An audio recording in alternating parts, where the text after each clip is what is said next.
Can you name the movies that made the most money in their opening weekends in November of all time? November is a big month for families because kids are getting time off from school, parents and family members are taking time off of work, and movie studios want to bank on families and family movies and big franchises. Now that I laid some groundwork and gave everybody time to think, let's get into it, starting with number 10, which is Hunger Games Mockingjay Part 1 that came out in 2014 that earned $121.9 million in its opening weekend. Number 9 is Thor Ragnarok that came out in 2017 and that earned $122.7 million.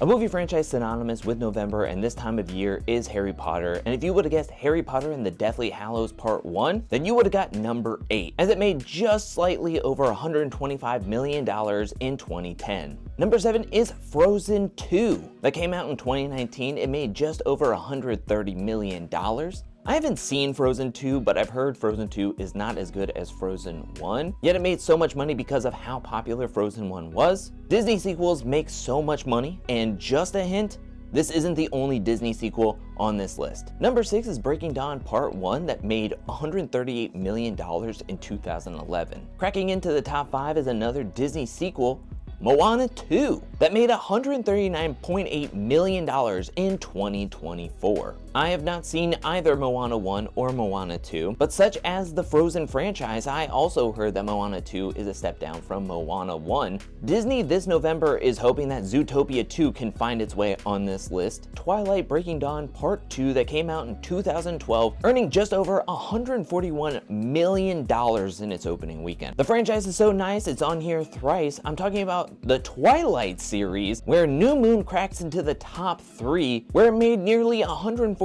million in 2009. It's actually quite surprising that New Moon was able to have a bigger opening than Breaking Dawn Part 2, the actual finale of the series, but maybe people were just getting fatigued of the Twilight series at that point. The number 2 highest opening in November of all time is Hunger Games Catching Fire that made $158 million in its opening weekend in 2013. And the number 1 movie to have the highest opening weekend in November's history is Black Panther: Wakanda Forever that made $181 million in 2022. What did you think about this list? Did you guess any of them right? Did you watch any of those movies in theaters? And is there a 2025 movie that you think will crack into the highest opening weekends in November's history, whether it is Wicked 2 or Zootopia 2? Leave a comment and let me know.